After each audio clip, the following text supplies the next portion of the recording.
Who do you think is in the wrong? The one who got disrespected or the one who dared to clap back? Sometimes it's the little things, a single comment, a rude gesture, an annoying habit that push people to their absolute limit. In today's video, you'll hear 6 true stories from Reddit where the line between "I'm holding it in" and "I've had enough" is thinner than a strand of hair. From a divorce sparked by a MrBeast addiction, to a father-in-law humping the living room floor, to a savage takedown aimed at a cheating partner. Trust me, you've never heard real-life drama quite like this. Story 1. I want a divorce. Because my husband is addicted to MrBeast, and no, I don't think I'm overreacting. I don't consider myself someone who gets angry easily. I like black coffee history podcasts and quiet mornings in our small apartment.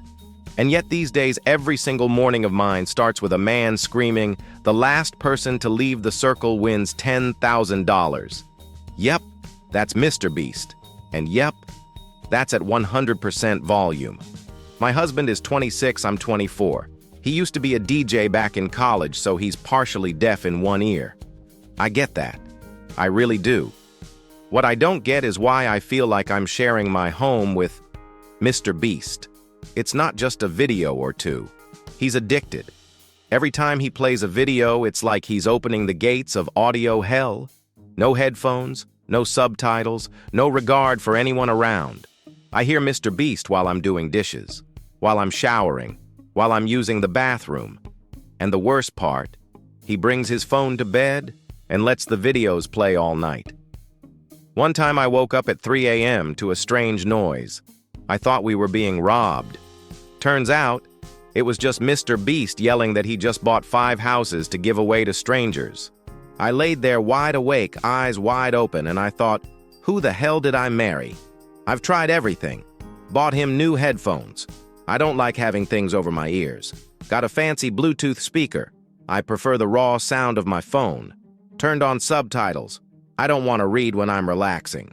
So there I was, a peace-loving person slowly going insane. We once had an argument, scratch that I tried to talk to him while he was watching MrBeast play hide-and-seek in Disneyland. I said, "Can you mute it for a few minutes?"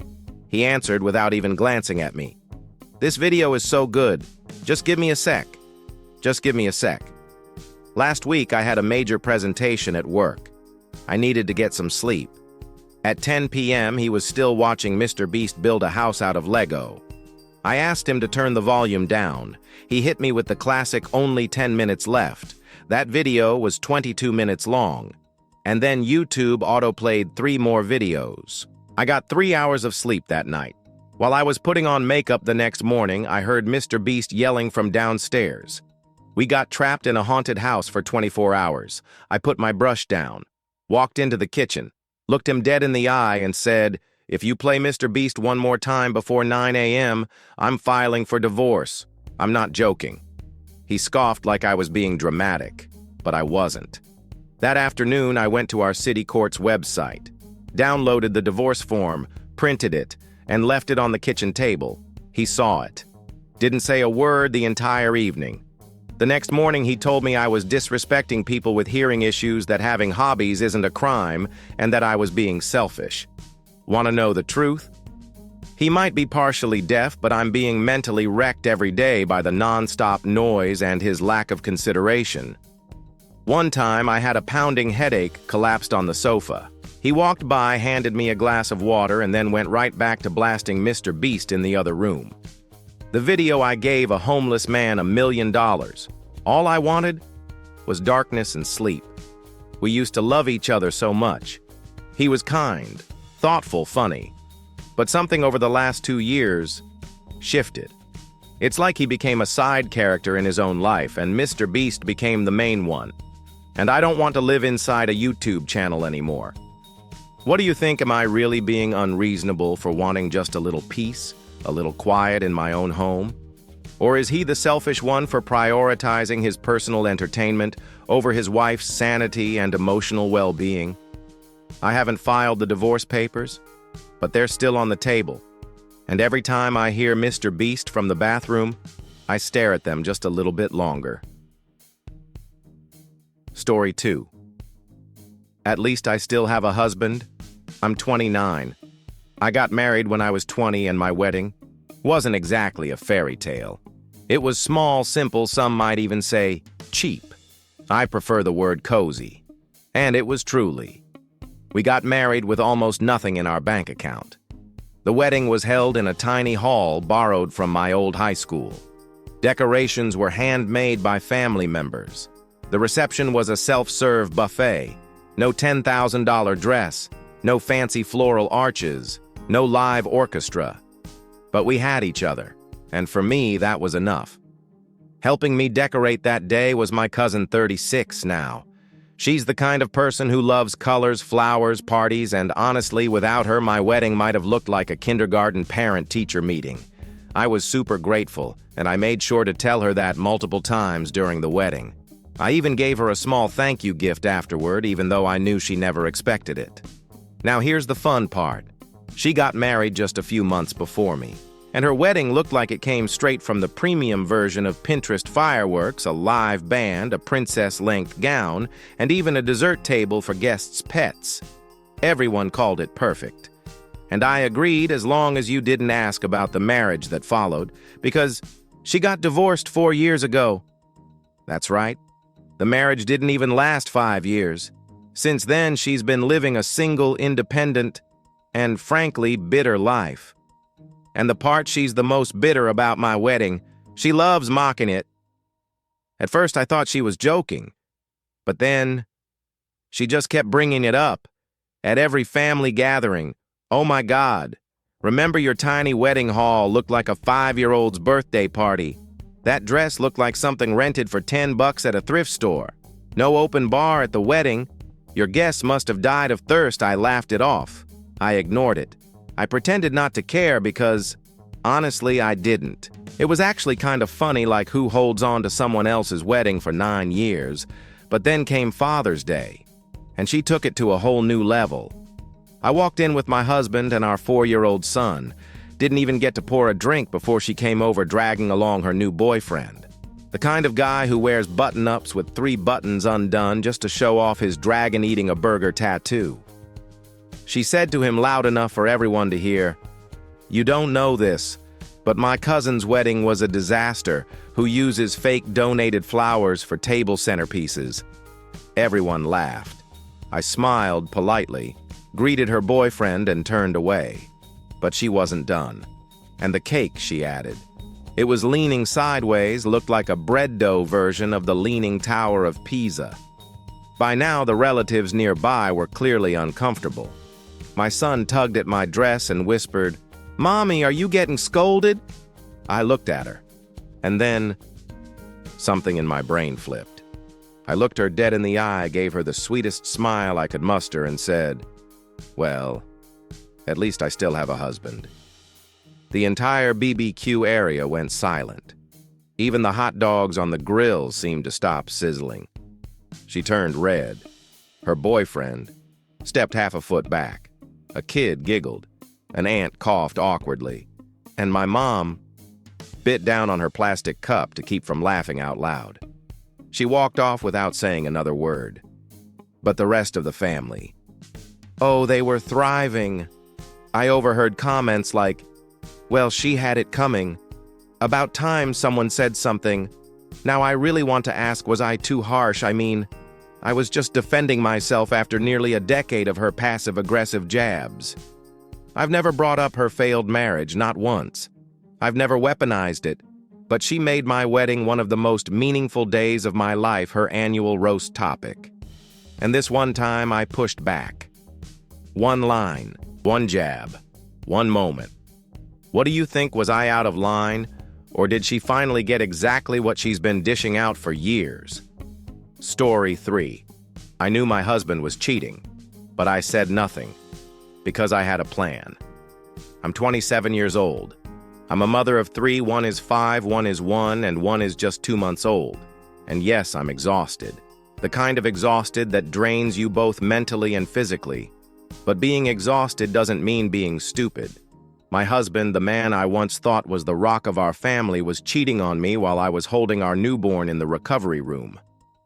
I didn't find out because of some gut instinct or a rumor. I was trying to order diapers on Amazon using his phone. Mine had died when a message popped up from an unknown number. "I'm wearing that dress you like tonight. I'm no Sherlock Holmes." I just tapped on the message. And bam, an entire thread of photos, sweet nothings, and apartment invites from her. 1 month, 2 months, then 3. I looked at the photo of our newborn daughter, then looked at the messages he sent to Babe while I was battling postpartum pain. And I felt nothing. No screaming, no throwing things, no ripping up wedding photos. I started planning. My husband has money. Not billionaire level, but a decent savings account and a few assets in his name before we got married. So when we got engaged, he was very clear that he wanted a prenup. I agreed because love, right? But I'm not dumb. I insisted on including one clause: if he cheated, the prenup would be void. He laughed, called me adorably paranoid. I just made a mental note and signed. Then I stayed quiet. Still kissed him goodbye before work. Still dropped the kids off. Still pretended I didn't know a thing during dinner. But behind the scenes, I went to a lawyer. I printed every message. I saved every photo.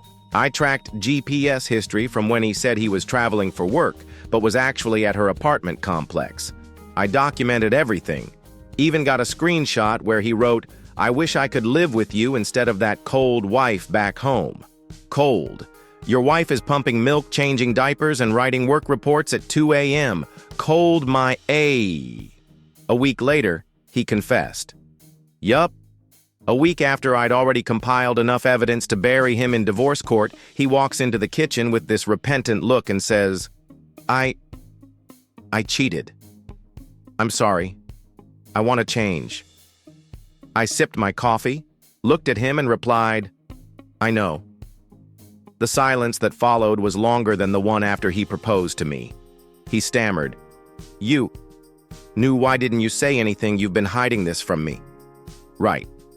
The man who betrayed me and lied to the mother of his 3 kids was now yelling at me for keeping secrets. I almost laughed, but instead I said, "Because I've been preparing to protect our children from a man who can't control his urges." The next day, I filed for divorce. The court voided the prenup due to infidelity. I got the house full custody of the kids and more than half of the assets in his name.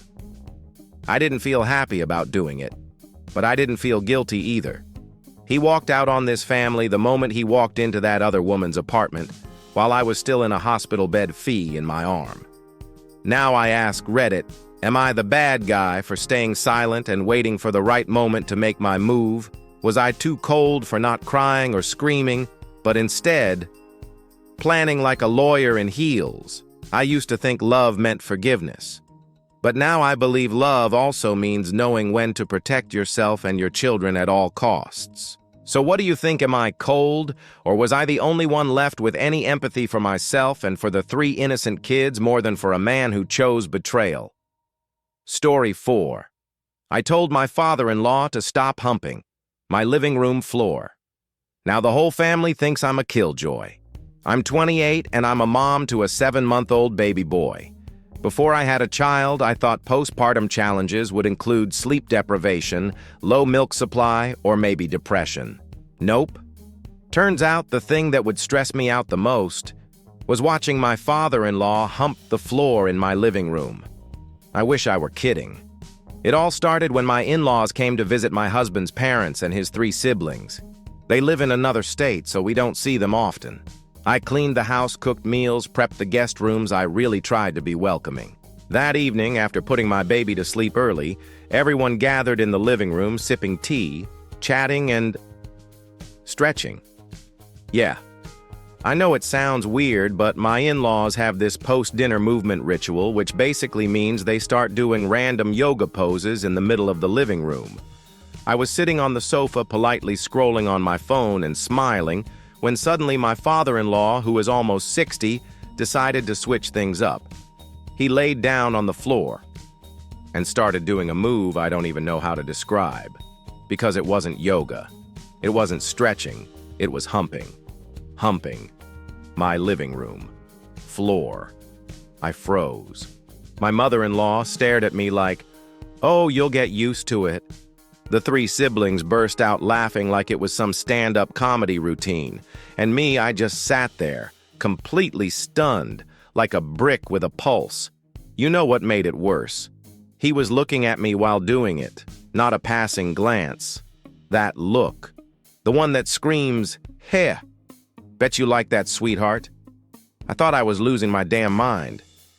I didn't say anything, right? Then I was still processing whether anyone else saw how messed up this was. But a few days later after they left, I sat down with my husband. I told him how I felt uncomfortable, violated, and incredibly disturbed.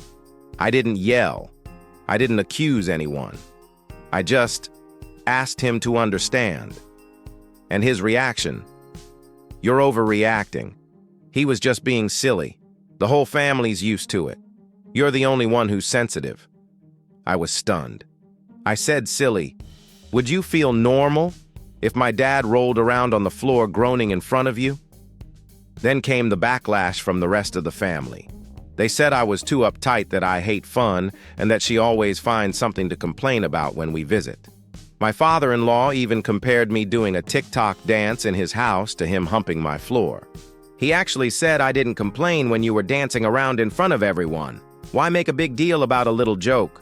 Sure, TikTok dancing versus slow-stroking a tile floor like it's your mistress. Totally the same thing. That's when it hit me.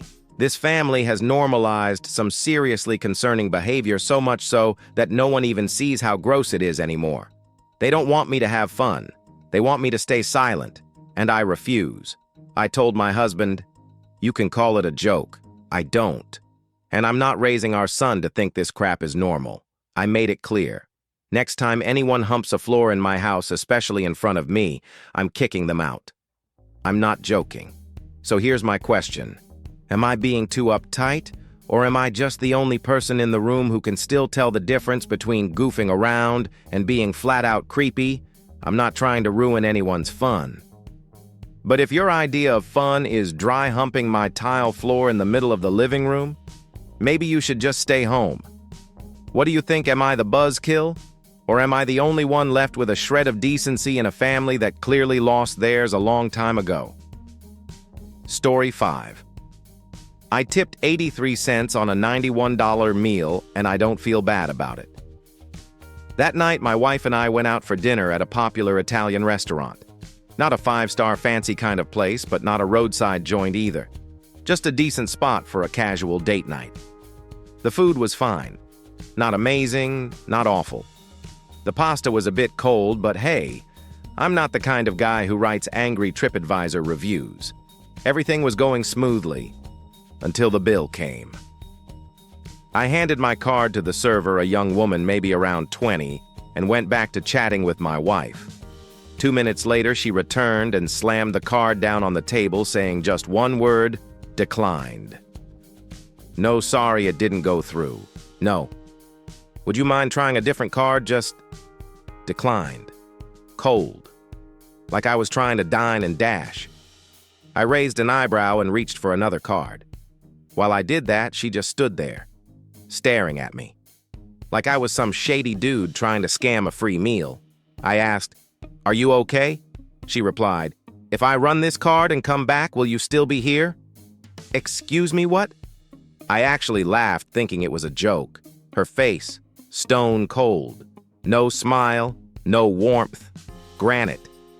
I followed up. "Do you really think it's okay to speak to a customer like that?" And she, without skipping a beat, said, "You're only a customer if you actually pay." I looked over at my wife.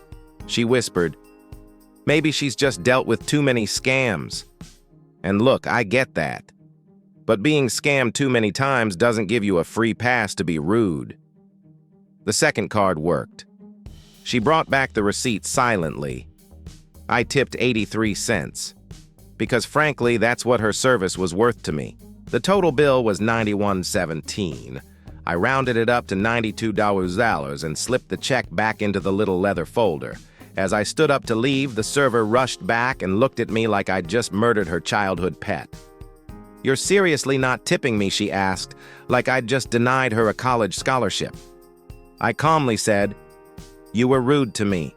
I'm not paying to be disrespected," she shot back. "I have to split tips with the bartender and busboy. I basically paid to serve you." "Oh, so now customers have to pay extra for basic decency. I must have missed that part on the menu," I replied. "Then maybe next time, treat customers like the people paying, not like criminals." On the drive home, my wife said I might have been too harsh. That I should have left at least a $10 tip, especially since the card issue turned out to be a bank flag due to a suspicious transaction. And yeah, I get that. But here's what I don't get. When did it become normal for customers to pay extra to be treated like human beings? I didn't bang the table. I didn't yell. I didn't complain about the lukewarm food. I didn't ask for the manager when my card was declined. I just sat there silently getting treated like a potential fraudster. And deep down, I thought, if I leave her a full tip, $20, even $30, I'm telling her that behavior is acceptable. And it's not. It just isn't. So here's my question to Reddit and to you: is tipping a duty or a reward for good service? I'm not cheap. I've tipped $40 on a $100 bill when the server was amazing. I've literally gone back to restaurants the next day to drop off a tip I forgot to leave.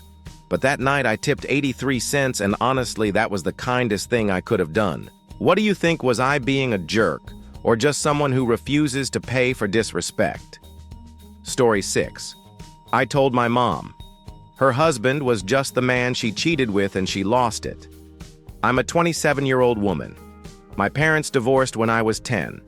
Not because they fell out of love, not because they grew apart, but because my mom slept with another woman's husband. I didn't find this out from some heartfelt confession. I found out because the wife of that man, the one who's now my mom's husband, came to our house and screamed it at our front door. I was doing 4th grade math homework when I heard a woman yelling outside, "Homewrecker, husband stealer." I peeked through the door crack. She was being dragged away by 2 police officers. And that's when it all clicked for me. I never really forgave my mother. She tried to hide it, tried to blame it on my dad. Your father made it a bigger deal than it was. But I wasn't stupid. I heard things. I knew. And what made it worse was how she tried to turn that guy, the man who blew up our family, into my new dad. He didn't have kids of his own, so to him I was his second chance. And me, I had zero interest in being a consolation prize for a man who tore apart someone else's marriage just to be with my mother. I kept my distance. Every time he tried to act close, calling me sweetheart, offering to drive me places, I'd shut it down with lines like I already have a dad. "You're not him." My mom called me bitter, unforgiving, stuck in the past. I call it having a good memory. When my dad passed away when I was 19, I didn't tell her. I didn't invite her to the funeral, because I didn't want to stand over my father's grave next to the man who replaced him with excuses and cheap affection. She found out later. She went ballistic. Called me ungrateful. Called me heartless. I told her I'm just mourning the right person. And then things exploded when I got engaged. I asked my grandfather to walk me down the aisle. The man who raised me after my dad died. The only man in my life who never betrayed me. My mom found out and lost it. "What the hell are you doing? Your stepfather's been raising you since you were 10. He deserves to walk you down that aisle." I turned to her calm. No yelling, no rage. Just the same tone I'd use reading lab results. "He's not my stepfather. He's the man you slept with while still married to my dad. To me, he will always be the guy you cheated with. Nothing more." My mom broke down. She called me cruel, said I was living for revenge, that I would never understand forgiveness. And then she dropped this gem. "What happened between your father and me had nothing to do with you." I answered, "You destroyed the family I was living in. I lived through that wreckage. Don't you dare say it had nothing to do with me. I got married. My grandfather walked me down the aisle. My mom came uninvited. She stood at the very back. None of my relatives spoke to her. After that, she cut me off for 2 years. Recently, she called again. Said she wanted to reconnect. Said her husband wanted to meet his granddaughter. All I could think about was the day she brought him into our home and said, "Call him Dad, sweetie." I didn't call him that then, and I never will. So here's my question. Am I wrong for not accepting my mom's husband because he was the man she cheated with? I didn't scream at him. I didn't insult my mom. I just refused to let him take a place he doesn't deserve. What do you think? Am I being stubborn? Or am I simply refusing to let the man who helped destroy my family stand beside me on the most important day of my life? Would you choose peace or payback? Everyone in today's video faced that exact question, and each one chose payback in their own way. Some quietly plotted to drain a cheater's wallet. Some fired back with a single sentence that left the whole family speechless. And one person, they simply tipped 83 cents just to teach someone a lesson.